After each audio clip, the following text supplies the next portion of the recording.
Welcome, everyone. My name is Donna Hicks, and I'm the chair of the Herbert C. Kelman Seminar. And I'll be moderating this session today along with Bruce Allyn. First of all, just like you to know that this seminar is co-sponsored by the Weatherhead Center for International Affairs here at Harvard and the Program on Negotiation at Harvard Law School. I would really, we so appreciate everyone who is on here today. I know there are people from all over the world, and we are most grateful to you for taking the time out of your busy days and nights. Some of you, it's quite, it's evening, but thank you so much for being here. And this is actually the final seminar of this semester. And I promise you, you will not be disappointed because Bruce Allyn has quite a show for you today. But before I introduce Bruce, our speaker, I'd like to let you know that we're recording this session today, which means that if you want other people to hear it, in about a week's time, go on to the Program on Negotiation website and go into events, archived events, and you'll be able to see Bruce's presentation there. But do give it about a week. And I'd also, before we start, I'd like to thank Diane Long and Anna Chang for all their assistance, and David I'm sorry, David, I'm probably going to mess up your name. David, he's also here helping with technical support. And of course, as always, Nicole Bryant and James Kerwin, thank you for your ongoing support. So now I'd like to introduce Bruce. And as you know, the title of his talk today is Negotiating with Vladimir Putin. Bruce is a senior fellow at the Harvard Negotiation Project and former director of the Harvard-Soviet Joint Study on Crisis Prevention. For 3 decades, Bruce has taught negotiation and mediation and served as a strategic advisor and negotiation trainer to the national and state governments, corporate leadership teams, and non-governmental organizations. A highly respected mediator, Bruce worked with President Mikhail Gorbachev's government on negotiations to reduce nuclear risk and reform foreign and domestic policy in the 1980s, and played a key role in bringing together top decision makers from the 1962 Cuban Missile Crisis for a series of unprecedented face-to-face dialogues in Cambridge, Mass. In 1987, Moscow in '89, and in Havana in 1992. Bruce also is a participant in the working group on the future of US-Russia relations and the University Consortium, and has held positions as Associate Director of the Harvard Strengthening Democratic Institution Projects Program, that was of the Conflict Management Group, and partner at Monitor Group, and consultant to NBC and ABC News. So as I said, you're in for a wonderful experience here. And Bruce, I'm going to turn it over to you. Great. So Donna, thank you so much. And I'm really honored to be here today. And I welcome all in the audience, near and far. In particular, I'm really happy that on the phone is Herb Kelman. Now, I will start with a little mention of Herb and what his inspiration has been for me, because I arrived at Harvard in the 80s, and I heard of this fellow who was bringing Israelis and Palestinians, senior journalists, policymakers together for these workshops where they would have an extended time together, many days, deep connection, and there were some extraordinary results. So I wanted to begin with a quote of his, if we can bring up my screen, if we can share that.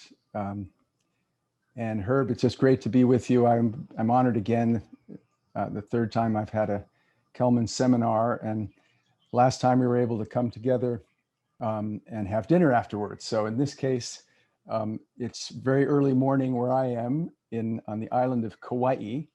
I'm going to mention that right away because you'll be hearing birds, but they're not tropical birds that you might expect. What you're going to be hearing are a little bit of old McDonald's farm, because the roosters in Kauai, when there was a hurricane in 1991, overtook the jungle. So even though the window's closed, the roosters are at 6 a.m. here, out and about. So I just mentioned that background noise. So let's move, here we go. So Herb, I honor you.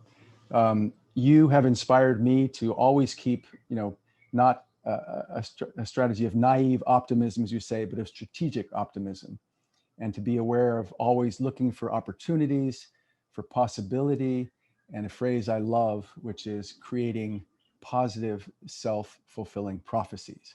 So it's that human connection I want to talk about today. I have a lot that I want to share. I'd like to do it in a kind of storytelling fashion and take you through quite a lot of imagery and story. So let me begin. So I've had people ask me, should we in the West humanize Vladimir Putin, our negotiation counterpart? And we all know so very well what characterizations in the political debates have been made. And, there's never been a time, at least since the nadir of relations in the early 1980s, that we're in such a difficult situation with US-Russian relations. And not only do we have conflicting geopolitical interests, we have fundamental values differences, we have a different view of world order. So people tell me, Bruce, diplomacy isn't even appropriate at this point. We need to be focused on, threat, and this is an adversarial relationship. So this is particularly challenging, and I really would love to share in a very personal way the opportunities that I see now. So, there's a tendency to lock into adversarial relationships. In Washington, people feel Russia fatigue. Everyone has their list of grievances. Same in Moscow. I was there recently, the end of last year. And just to plant a few seeds, in our own research and negotiation, people err consistently in adversarial situations, seeing themselves as more honest and morally upright. The other side is untrustworthy, dishonest, seeking to win. Now we know this is human nature, right? So these things tend to go into more extreme categorization at these times. Now, right now, the new Biden administration, although there's some very positive things happening, initially was not focused on any reset or the opportunity cost of our relationship, but on threat, pressure, punishment, and avoiding the worst. Now, I want to look today what might be our higher positive sum goals, and take steps toward what I consider truth and reconciliation in what is a very broken relationship at the moment. Now, this is very personal for me because I, as you heard Donna mention, was a young graduate student at Harvard when we started a joint study with the Soviet Union on nuclear crisis prevention. I made friendships there, which I still have today. I went through the exhilaration of the fall of the Berlin Wall and the sense that everything was possible and the relationship was forever going to be one of partnership. So this is very personal. I'd like to be personal as well as professional in this. So my proposition today, when we humanize our adversaries, we discover viable options and points of entry to take steps toward, small steps toward a reconciliation in our relationship. Now, in the spirit of Herb Kelman, this is a way of creating positive self-fulfilling prophecies. And that's what I'd like to be focused on today. So the negotiation method I'd like to use, and which to plant in your mind, is one of constantly zooming out to our big picture strategy and constantly zooming into our negotiation counterpart. So I want to show Vladimir Putin as a person, a negotiator, not just as an ism. Like everyone, this is a person with a personal history, formative life experiences, heroes and villains, light and shadow, intentions and aspirations. So I'd like to have a look at that. And here you see Vladimir Putin at age, I think, 10 or 11. So the approach overall, as I wrote in a recent foreign policy article, is strategic empathy. And this is a way of achieving our own goals, our own interests. So I want to be clear right at the beginning, because what is empathy? You know, empathy is when you are able to understand the mental and emotional state of your counterpart, but it doesn't mean you sympathize with them. You know, empathy is not sympathy. And the reason I'm harping on this a little bit is because the mediator's dilemma is that when you put yourself in the other side's shoes, you're typically, there will be a certain percentage of an audience which will be prone to criticize you as an apologist for the other side, you know, as a sympathizer. But empathy is not sympathy. When you illuminate the other side's viewpoint, fears, aspirations, it's not to justify or apologize for them. And it's not unpatriotic. It helps us to achieve our own interests.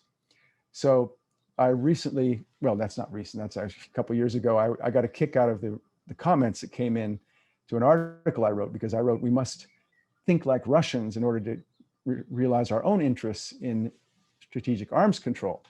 And the first comment I got was this enlightened, retired Stanford professor who quoted the 18th century Scottish poet, you know very well, Robert Burns. Some of you may know the Ode to a Flea, the virtue of putting yourself in the other's shoes, and, to see ourselves as others see us. So I was very pleased. The first comment, they're getting it. This is what's important, being able to put yourself in the other side's shoes. The next comment I got was, agent of Kremlin, enemy of democracy. So again, that is the challenge we face when we put ourselves in the shoes of the other side in an adversarial situation. And I'm willing to take that risk. And today I'm taking that risk. So agenda today, I want to take the long view, look at the past 35 years of relations, and I see it as a Greek tragedy. We went from this exhilarating time, sense of all possibility, to one where there's bitter enmity and a sense that nothing's possible except avoiding the worst. Secondly, I want to look at 4 formative experiences in Vladimir Putin's life.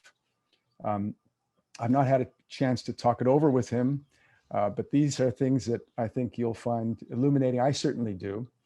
And last, priorities in negotiating with Putin right now. So I want to start with inspiration to realize that even the darkest deadly conflicts, there's possibility. Now, I don't want to go too far into the stars, but I do want to bring to our attention the better angels of our nature, to use Lincoln's words.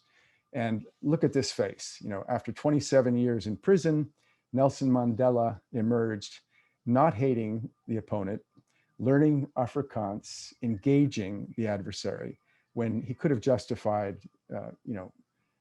taking a completely negative stance. So how do we become partner with those who are our adversaries? Martin Luther King, the spiritual power of recognizing that there's nobody in the world who is completely good or completely bad. We are human beings. Now, I want to, again, take you on a little trip here, to what is our current, we mediators say, let's go to the balcony, let's look at both sides. Now, this is our existing highest global balcony right now in US-Russian relations. Now let's zoom up, and some of you may know this is the balcony right now where Russians and Americans are currently there in the International Space Station. So I like to use this metaphor and as a balcony where, for in the final analysis, our most basic common link is that we all inhabit this small planet. We all breathe the same air. We all cherish our children's futures, and we are all mortal. So, yeah, so that's starting at the highest level in setting, not being afraid to set those beautiful ideals. We all inhabit the same small planet, we breathe the same air, and yes, we are all mortal. What are we going to do in our lifetime? Now, the first thing is to get to yes with oneself. And we honor William Ury for that most recent book, Getting the Yes with Yourself. That's the precursor to getting the yes with anybody else. And it's nice that in the United States right now, we're getting our own house in order. Secretary of State's March speech, 4 of the 8 foreign policy priorities are domestic. And I think this is a symbol that, we're less prone now to cast the first stone. We know we have work to do at home. And what do we know what we want? Do we have a Russia strategy that really serves our interest? I think that most experts would agree that over the past decade or two, we really haven't had a fully coherent Russia strategy.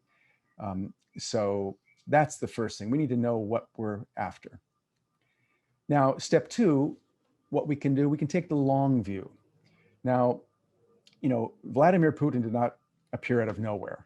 Yes, Michael McFaul and others have written brilliantly on domestic determinants that drive behavior, but to what degree have we created, through our own actions, the Vladimir Putin that we now do not like? This is something I addressed in this foreign policy article. And it's rare that in politics, you are willing to look at how you created a conflict, because in the field of conflict resolution, we know that it always takes 2. We can't fully demonize the other side. And that can be very productive when one side acknowledges, as we know in personal conflicts, that, yeah, I played a role in this. So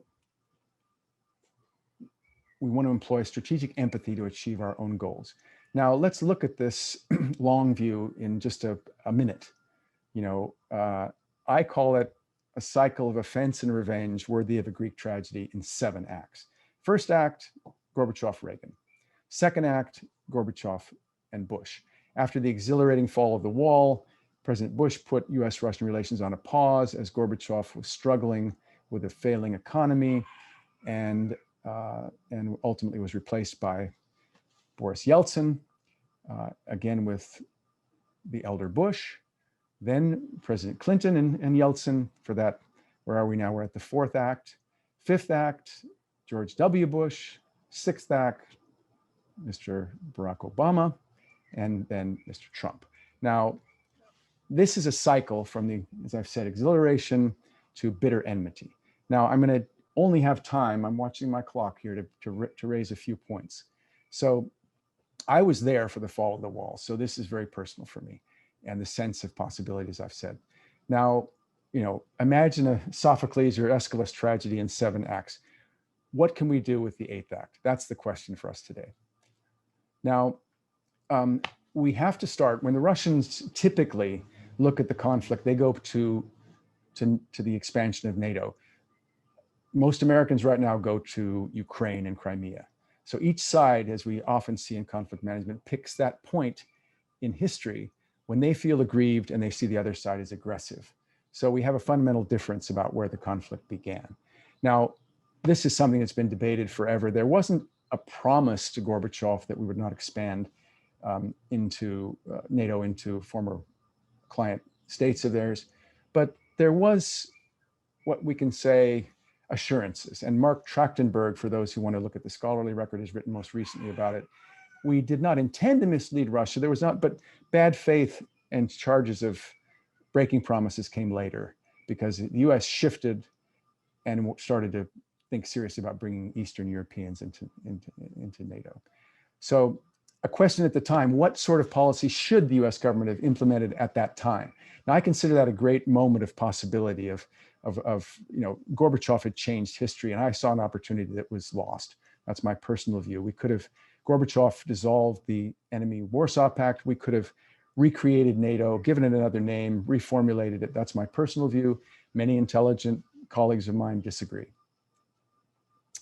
Now, the focal point again, which the decision formally to expand NATO in 1988, and we saw it as a way to achieve European stability and security, and we were at the height of our power.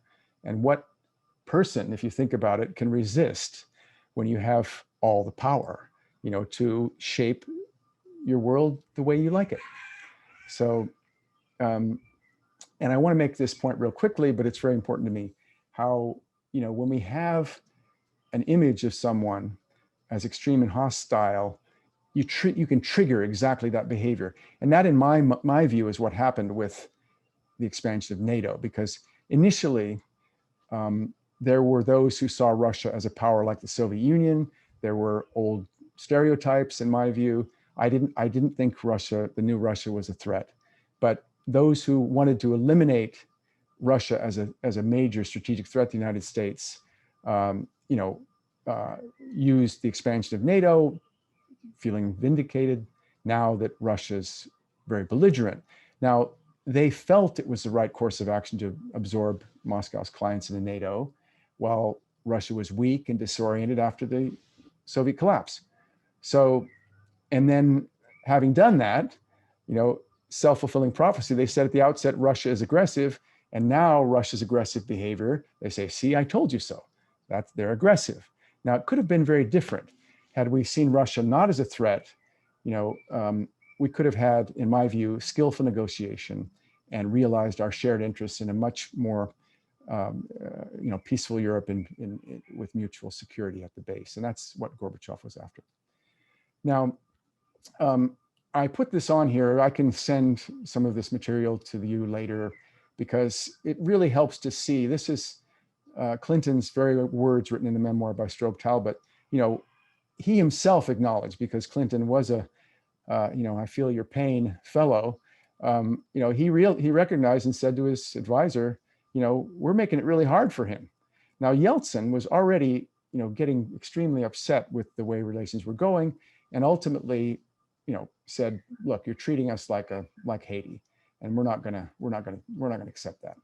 Now, there are many other focal points that the Russians focus on. The invasion of what we consider the invasion of Georgia in 2008, which an independent, fact-finding mission said was provoked by the Georgian side. I'm looking as an independent source. These are Libya was another point that was extremely infuriating for President Putin. We had a limited mandate and we exceeded that in the United States and others. But the big one is Ukraine and Crimea.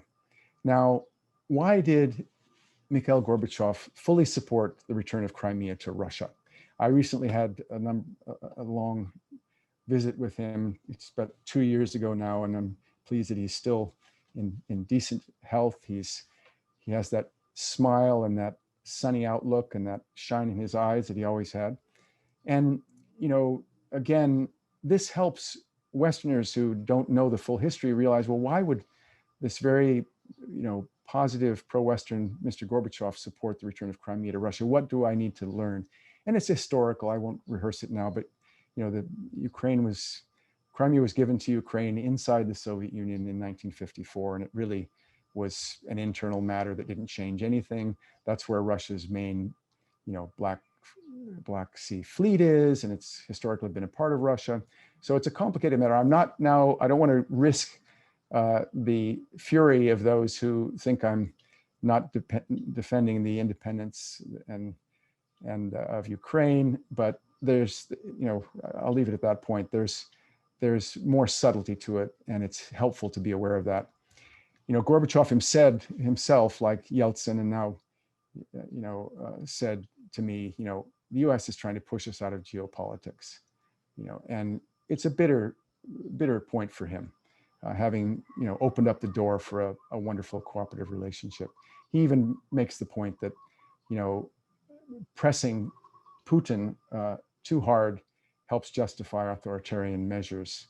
And so now, this helps us see why, initially pliant Yeltsin chose the relatively unknown, called steely Putin, to be the next president of Russia. This was a man who was not going to let Russia get pushed around. He had a fierce position on Chechnya, which was very popular in the country, and also ensuring that Yeltsin and his family would be free from prosecution. And those who would like to go deeper, read his 1999 Millennium Message just before he became president. Now, let's go quickly through 4 formative life experiences for Mr. Putin. Now, how did he go from this fellow growing up in Leningrad who had to learn to fight on the streets and and practiced judo to defend himself, to what CNN called a couple of years ago the most powerful man in the world. First, and I'll go, what do scholars say influences foreign policy? Or this is important just to emphasize the final point, which is these factors, are considered determinants. Now, history is the one I want to look at. It's a key influence for Vladimir Putin, who sees himself as a student of history. And Stephen Walt has written recently about the impact of what he calls social memories of big collective experiences, traumas like great wars, depressions, revolutions. Putin has experienced all three. Let's take a look. So the Nazi siege of Leningrad, his family was there. His brother died. Now, he himself, he was born later, but my brother, whom I've never seen and did not know, was buried here. Now, this tragic, what happened with his mother, what happened with his father, these things cannot, in my view, affect you, but affect you for the rest of your life. So, and what the Soviet Union experienced was honored in JFK's 1963 strategy of peace speech, which I'm using significantly in this today. The essences of that strategy of peace speech, in my mind, are timeless and give us great guidance today. So, second formative experience, to know Putin, know his hero. Okay, so I've got a little morphing image here. Let's see if it'll work. Now, anyone who wants to send in on chat who Putin's hero is, which is, you're seeing his face right there, can please send it on chat and we'll see who gets extra credit. This is Richard Sorge, probably one of the greatest espionage masterminds of the 20th century. Putin has said this was his model. He joined the KGB because he wanted to be like this man who spied for Moscow, warned Stalin of Hitler's plan to invade, let Moscow know that Japan was not going to open a second front, which probably saved Moscow. So if we remember what was at stake at this point, Hitler wanted to enslave the Russian people, take over the resources. This was existential. The point, spies can save lives. It's very easy to be negative toward intelligence agencies for the black ops and others, but there is a noble purpose. Now, this is what he says led him to go into the KGB. This was an opportunity for him to potentially save lives, defend the state. And, moral theorists say if lying can save lives, it could be moral. Now, I want to take a little tiny diversion here. I'm looking at my time, but there was at the same time that Sorge was operating, there was a model for James Bond, who was a friend of Ian Fleming's, and he was called Agent Z3, Conrad O'Brien French. He saved lives like Sorge by warning London and Washington about Hitler's Anschluss into Austria in 1938. Now, I was very lucky to know this man. When he was in his 80s, I sat for hours with him. He'd been in a German prison camp in World War I and spoke some Russian. So I had a chance to, this very colorful character who was a model for James Bond. Now, it was a KGB general who spoke to me about Conrad and knew he was a hero of mine, because at the very height of the final CIA-KGB war, I was set up in Moscow and asked to spy for the Soviet Union. This is something which is a case study now in hard bargaining negotiation. Now, I was in this process, the point was I could use secret documents to help improve US-Russian relations and help prevent nuclear war. Now, this was a chance to have a noble aim. So they cited Conrad, who, as a spy, like Sorge, was looking to do something that would be a positive, noble aim and save lives. Now, it was a time when there really was a danger of nuclear war. That's when I was a young graduate student initially in the Harvard-Soviet joint study. Now, I could save lives, be a hero, but that was not for me. So ultimately, it was over several years, several meetings, I came to see this man as a person playing a role, doing his job, and humanized him. Now, how does it end for Putin's hero? Conrad escaped. Conrad O'Brien French he actually informed London of Hitler's Anschluss over an open telephone, had to get in his sports car and blast through a Nazi checkpoint into Switzerland in a hail of machine gun fire. So he really does fit the mold. So in the American view, the good guy always escapes. Bond always escapes. Where they love these blockbuster, impossible 007 escapes, right? Now, what about Putin's hero? Putin's hero was exposed and hanged. You know, he shouted praise for the Russian Red Army as the trapdoor opened. It took him 19 minutes to die. Now, James Bond always escapes. Conrad escaped, but the Russian hero ends up dead. Putin's brother ends up dead.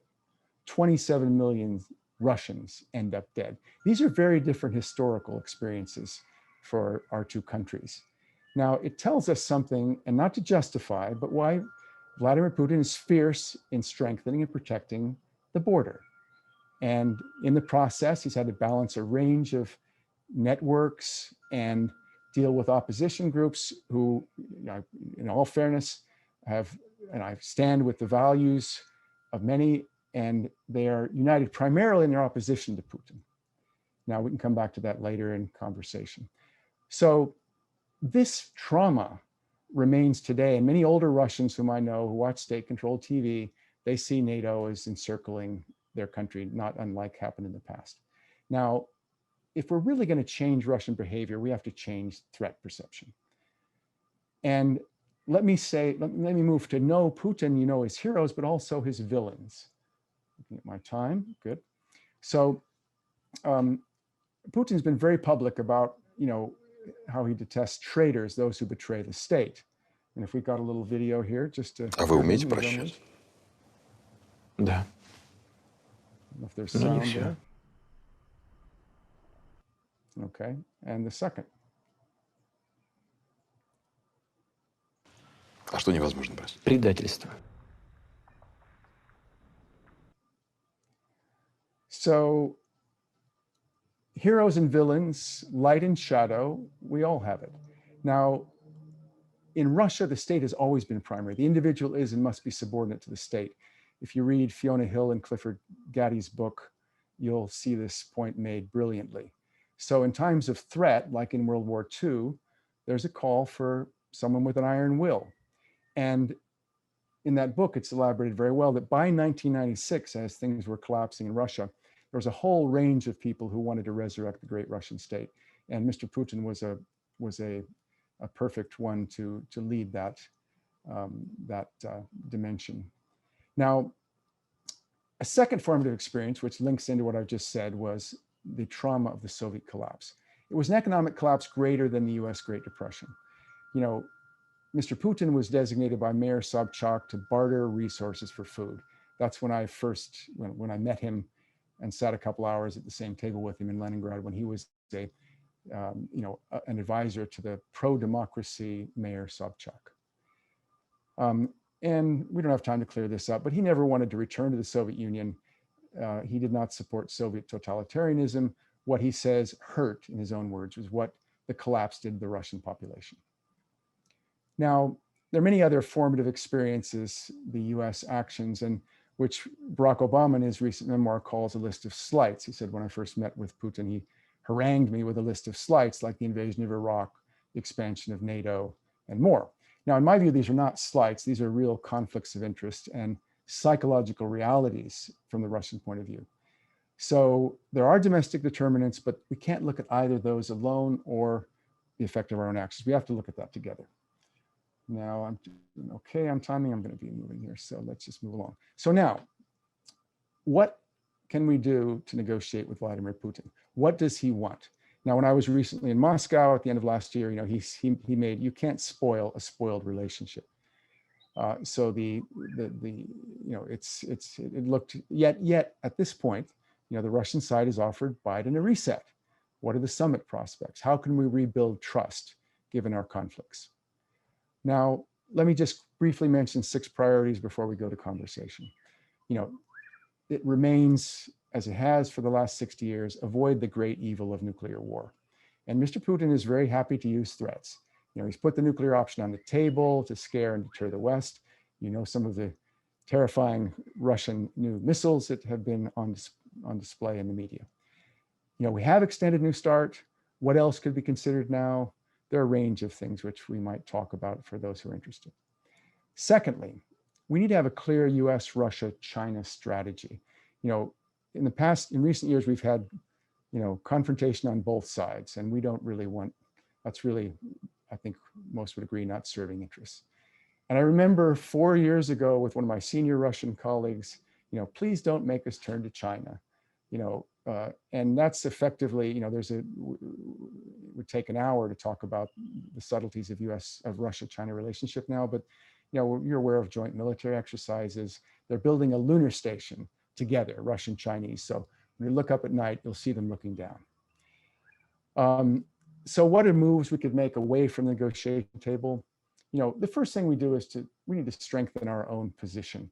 And that's our own defenses, reduce our own vulnerabilities. I heard Susan Eisenhower mention that her father, President Eisenhower, said, "No one can hurt American democracy except Americans." I like that point of view. So Putin himself is a master at preparing for all contingencies and acting decisively. Now, trust building steps. The Russians have made a number of proposals on nuclear, cyber, reset, which have been rejected or ignored by Washington. We could respond. A trust building step, Moscow could shut down some disinformation efforts. There's a potential to really work further on rules of the road for cyberspace. This is challenging, but work is underway, and many others. And then here I'd like to say, how could we, employ strategic empathy? Now I'm looking back, and I'd like to invite you all to read JFK's 1963 Strategy of Peace speech, because he showed respect for the adversary. He didn't mince words about what he disagreed with in Soviet society, but at the same time, he honored the dignity, something about which Donna has written beautifully, and showed respect.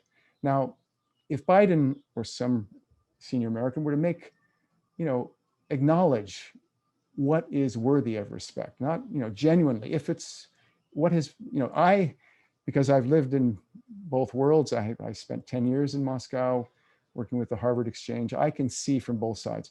I empathize, I feel what the country has gone through. And America tends to be, America-centric, what's called strategic narcissism, and doesn't really take in what other countries have, in this case, Russia. Now, if we could really kind of acknowledge that in a way, that could be helpful in what essentially is a truth and reconciliation process. I would like to see a reconciliation in US-Russian relations. It's personal for me. I love both countries. So finally, and I think I'm just about at the right time, create settings to humanize one another. So first of all, if we can insulate person-to-person contacts and business as much as possible from our political differences, this is important.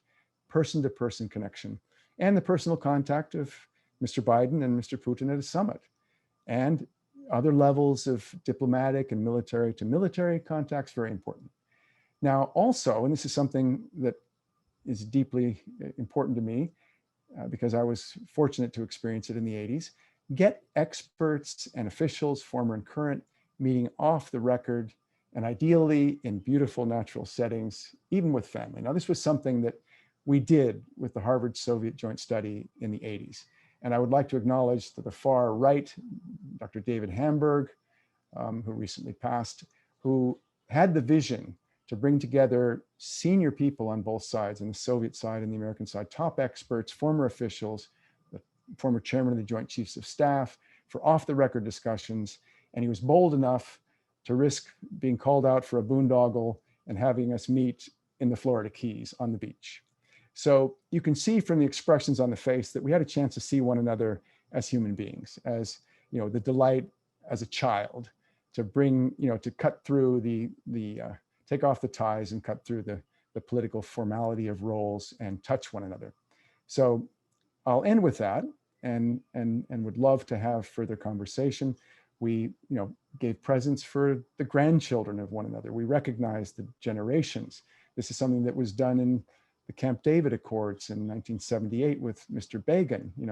Jimmy Carter signed things for all his grandchildren. We can humanize one another and recognize what's at stake. which can lift us back up to that global balcony. So thank you, Donna. That's my little opening. Thank you so much. Thank you very much. We have several questions here for you, and I think this one we'll start with is really quite interesting, and this is by Angela Preston. Mm-hmm. And Angela says, do you notice a half hour into the presentation and even to the end of the presentation, we have not included a single woman? What do you think are the long-term effects? All those pictures, there were men sitting there, men negotiating, men on the Harvard team. So yeah, what do you think about that, Bruce? Thank you, Angela. This was right in the front of my mind, because yes, in the 1980s, it was white men in ties. And I'm very pleased, and I can honor, a brilliant individual, Fiona Hill, who I had the honor of working with back in the 80s when she was a junior in our project, and she rapidly rose to her eminence at this point. And I'm pleased that that's changed. In the Biden administration, we now have a much more balanced view, and I acknowledge that was largely looking back. And I appreciate the question, and it's changed, and thank goodness. All right, Bruce, great. Here's another question from Wade Davis. Putin seems to have a flexible attitude toward integrity and truth, yet takes a very hard line on loyalty and betrayal. There seems incongruent to me. Is there some additional insight that helps to understand how these can both be true to him?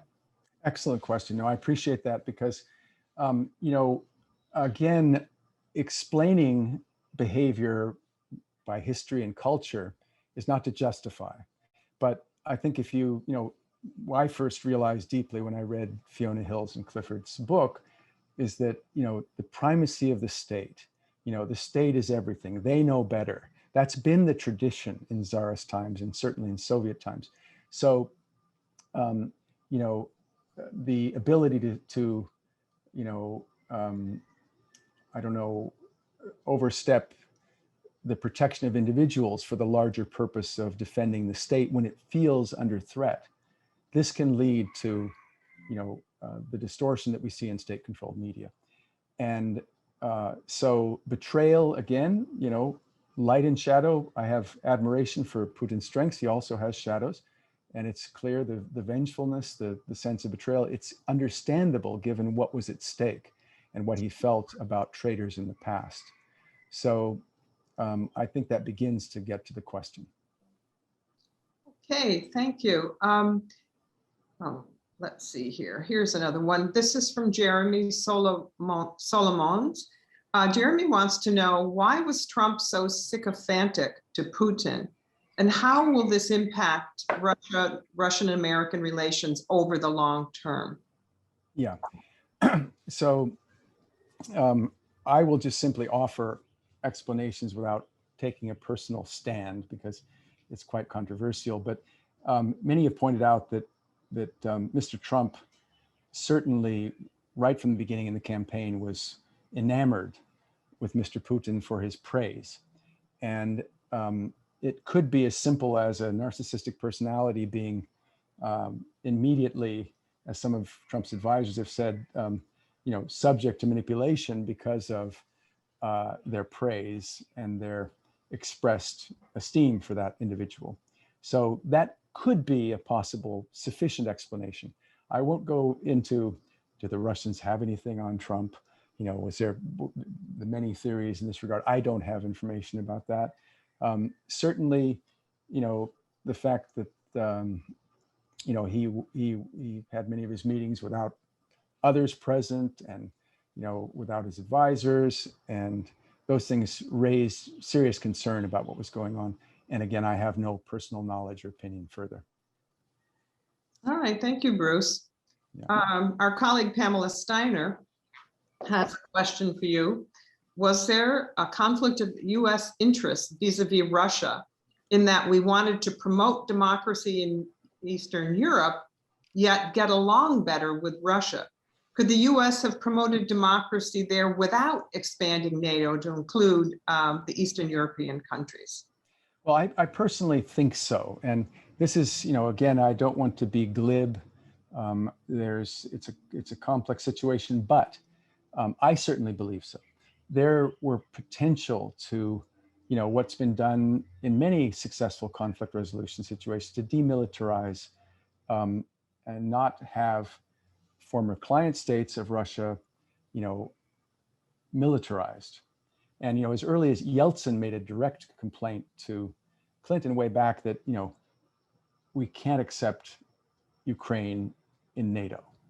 Now, the Ukrainians have their full right to self-determination. There's no, I don't want to be seen in any sense, and it's hard not to be pro-Russian when I've given, as I said, I take a risk of presenting what I see as an empathetic view, but that doesn't mean sympathetic. I'm not taking a position on ultimately who was right, but I do believe that skillful negotiation could have created the entry of, or the self-determination of Eastern European countries without militarization. Now that there were many proposals and ideas for that, and again, from the Russian point of view, starting with Yeltsin and the expansion of NATO and the declaration by George W. Bush that soon Ukraine and Georgia would be in NATO, was the line in a sense for many Russians.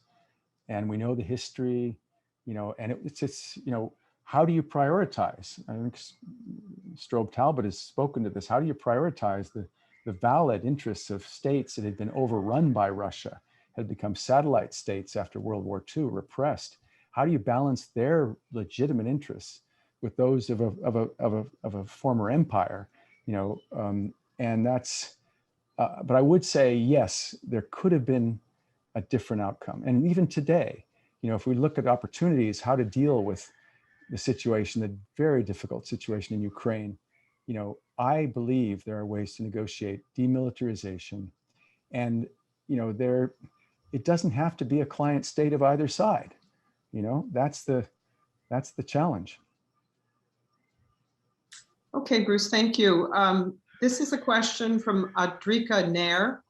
How is Alexei Navalny's, how is that issue going to affect US-Russia reconciliation, a potential US reconciliation project?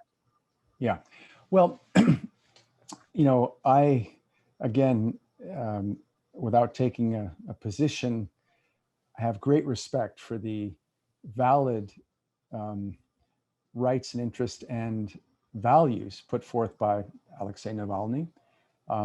And I also see, what I consider to be an intelligent, preferable social change model. I'd like to see the opposition in Russia not just naming and shaming. I'd like to see something that looks like Nelson Mandela or Martin Luther King, which is a strategy of change that embraces and doesn't reject completely and demonize the powers to be, because that's what was done by Mandela. That was what was done by Martin Luther King.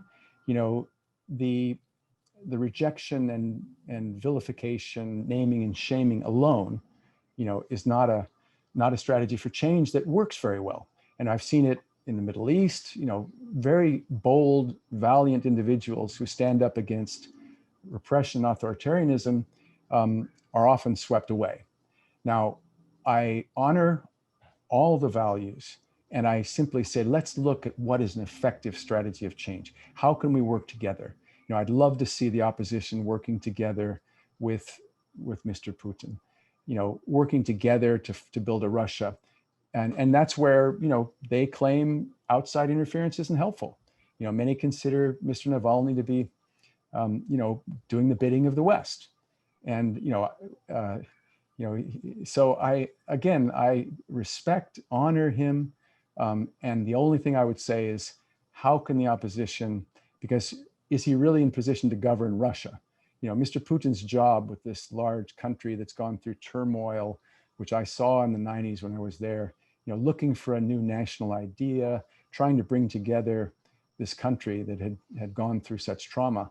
That's a formidable challenge. So, those who are looking to criticize need to also have a positive program that could really unite the majority. Mr. Putin has managed to have high popularity ratings consistently through the 2000s and up until recently. Now, of course, with state-controlled media, that's something that we can't just take at face value. But there is genuine, strong support for him through. And now it's a new time. There are new stresses in Russia, and a new challenge. And Mr. Putin has spoken about the future and succession. And he himself, I consider that all people are, we can look for change. He gave an extraordinary speech in the Valdai last fall and spoke of deep human values. Now, I don't want to look like a naive fool and take everything at face value, right? But yet we should honor aspirations. President Biden's on eagle's wings, what is dear to him? What is, that to a mediator sounds like get up on the balcony, look at both sides. Mr. Putin has similarly expressed that at moments. So I think that it's a time when we should be willing to embrace aspiration, not naively, but nonetheless not dismiss it. Okay, thank you very much. Rahul Modi has a basic, but I would say fundamental question, simple and profound question. What are we talking about here? What does the US want that Putin is not ready to give, or vice versa? Yeah, well, excellent question. And we have another 2 hours. So that's what my challenge always with this short session like this in 1 hour is not to be too glib and then, have someone quote and say, my God, did you, so what do we want that Putin's not willing to give? Right now, of course, our body politic is divided here in the United States. There's a range of points of view on all fundamental issues. And I do have great admiration for many of the people in the Biden administration to come together with a coherent Russia strategy that goes beyond the initial threat, punishment, and just avoiding the worst. We could move to a positive sum orientation. I think we will. And, from our point of view, again, this comes to the challenge we face with the critical issues like Ukraine right now, which, Mr. Putin can keep at a boiling point at will. As Mr. Gorbachev has mentioned, these are complicated issues. We want the self-determination of every state, and yet history gives us complications regarding Crimea. So what does Mr. Putin want? He wants to keep Crimea and feels the majority of the population, even recently, and many people in the opposition believe that, Crimea should be part of Russia. So, and in fact, a little known fact that when Yeltsin dissolved the Soviet Union, pulled the carpet out under Gorbachev with the president of Ukraine and Belarus, he could have said, I want Crimea back, and he would have got it. It's this crazy at one level, and that's noted that in this time of dramatic change, the way it came apart, it could have come apart in a different configuration. And so, this is only to say that, we need to step back, ideally, see both points of view, not compromise Ukraine's sovereignty, self-determination, and that's where we disagree on what we want, On, Mr. Putin's side, I think he would, want, they talk about American hegemony over the past years, the fact that America, when it had, the triumphalism of the collapse of the Soviet Union, was not treated as a valid partner, but as a regional power, as Mr. Obama said, as calling Mr. Putin a word boss with nukes and a UN veto. These things are not helpful. We need to have respect. for the dignity of one another, Donna, as you've so brilliantly and wonderfully brought out. This is what, this can work some magic, because, when it comes down to it, we have a lot of smart people on both sides and on both sides of the issue. Ultimately, the kind of transformative energy that we find in a Mandela or other, that's what could shift. That's what Herb Kelman talks about when, find a point of entry. We humanize, we find a point of entry, and something transforms.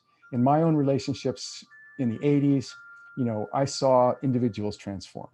And it was when we respect one another, the dignity, even though we disagree. We're not saying we don't agree on all points, but that point of respect allows a kind of magic, the light in the eyes. When in negotiation, in moments when you have conflicting sides, and then there's what I like to call a moment of light. There's when you feel a sense of possibility opening up in the room. And that can be brought on by an individual speaking authentically about what really matters to them. This is transformative energy that we as individuals can bring. And, that's what I think of with, creating self-fulfilling positive prophecies. We energize it with our vision, with our respect. Well, this is probably going to be the last question we have time for, Bruce, but it's related to what you just said. Arina Parsina says, we've seen how empathy is easier to build when you get a chance to meet physically, connect, build relationships. What are your thoughts about how to do this in a hybrid world, what we're in now? And she says, thank you, I loved your talk. Yeah, well, thank you indeed. So first of all, we don't need to physically travel, although it's quite nice. I miss Moscow, and it's not easy to travel right now. I'm looking to be there next month again. But, we've seen that social media can be positive and negative. I remember the days in the early 80s when we had delight that we were able to get on the telephone and send over the telephone line a little video image. And see one another, right? This was a breakthrough in the early 80s where behind the Berlin Wall, we got images of people slowly appearing in front of us, with bad, and that was delightful. We were connecting, right? Well, now we have all the possibilities to connect on social media and every other way. And that can mean we can distort, we can disinform, so what are the ways? I think we need to, I would like to see, under the banner of, how can we, come to a point of mutual respect and reconciliation. I'm not afraid to put up the flag for reconciliation. People say it's not on the table right now. Well, let's put it on the table. And it comes, as we've said, for these, groups of experts and former officials. There's plenty of people-to-people contacts right now that can transform. And we saw it in the 80s. So, the magic comes through personal contact. Well, Bruce, that was a remarkable hour we spent with you. Thank you so much. And your emphasis on seeing the humanity, empathizing with people, it makes me think of what I've often said about dignity, which is, we don't need common ground here. We actually need higher ground. Yeah. And I think dignity and empathy and everything that you've described for us today can really take us to that higher ground. And that's where we're going to find peace, not only in this relationship, but around the world. So I can't thank you enough for that beautiful presentation. And I want to say goodbye to our beloved Herb Kelman. Hope you've enjoyed this. And goodbye to all the wonderful people who joined us today in this event. So again, Bruce, hats off to you and to everyone who's contributed. And I'm sorry we couldn't get to all the questions. Yeah, and thank you all for being here today.